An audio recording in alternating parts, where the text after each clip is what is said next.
saan? Mabilis bang mag-open yan?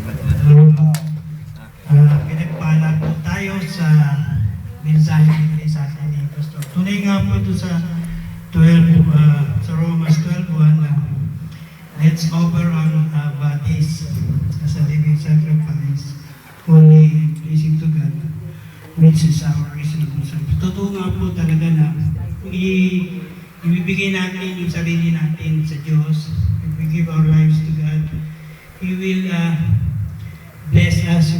Kumbaga sa kuwan pagpapalain niya tayo kung ibubuhos natin yung sarili natin sa Kanya na maging kalugod-lugod tayo sa Diyos.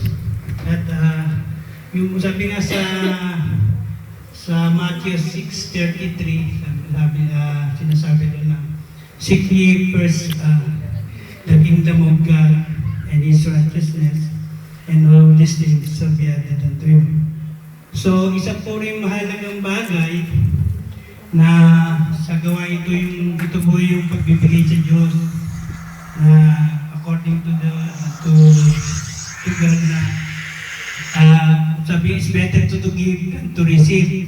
Kailangan din po natin magbigay para sa gawain ng Panginoon, para yung mga mensahero na ipapadala ng Diyos para sa gawain ito ay makarating.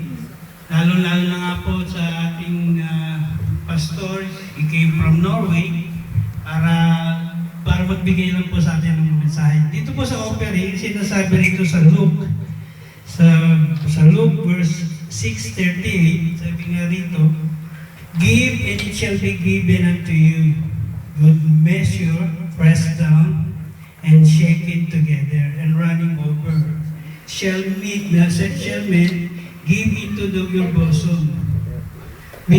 For with the same measure that you met, with all shall be measured unto you. Para po yung, sabi nga, pagka nagbigay po tayo sa Panginoon, sabi nga, ibinabalik po sa atin yung bang tamang sukat, hindi po siksik, hindi kagaya po sa ibang sukat na may mga mandaraya na pag bumili ka ng 1 kilong bigas, 8 guhit na lang. Pero ang Panginoon, pagka nagbigay ka sa Panginoon, gustong takal yung pinagkakalaw. So kung ibigay mo sa Panginoon ay malaki rin yung iba binabalik.